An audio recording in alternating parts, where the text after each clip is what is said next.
Hello, everybody. Thank you so much for being here. This is the first time I've ever been invited to a reading. I'm very, very excited. I'd like to thank the foundation for this incredible honor and thank every one of you for being here today. I was expecting maybe like 10 people besides the poets, and so this is really above and beyond my expectations. I'm very excited. The poem I'm going to be reading for you today is actually based on a true story. It's about one of my professors, and he's actually here today, Professor Landrum in the back. So the funny thing is that after I wrote this poem about a story that he told me, I showed it to him and he was like, "Oh, that's great! I actually wrote one about that day too." I was like, "Oh, awesome!" But I just think that's really important, and it signifies that we have to keep writing about the same stories because they stick better that way. So, my poem is called "Burdens on a Weekday Morning at a Restaurant on the Way to Alabama." We stopped at Charlie's Diner because we were hungry, but by the time we left, we had no appetite for food. And for years after, my mother repeated it.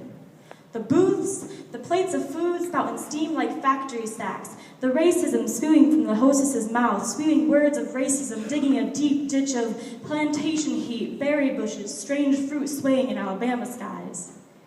Bruises beneath broke back bending, burdens of blistering boyhood, and babies born in backyard barnyards, bucking, bickering, those bastards born bearing burdens, bucking, blistering bruises, bucking between bed sheets and bed springs. The yoke of slavery was visible around the waitress's shoulders, pardoning, excusing that boisterous black lady's behavior.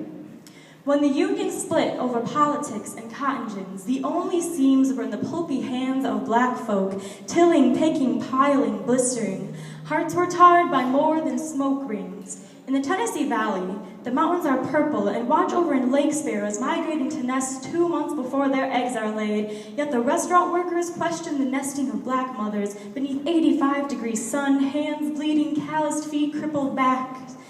And nowadays, middle fingers held up beneath streetlights in Ferguson claim this history and say what that black lady could not. Why would you be entitled to satiate your hunger on the sweat of my ancestors, but then refuse to seat me on a weekday morning when 2/3 of the booths in this restaurant were empty?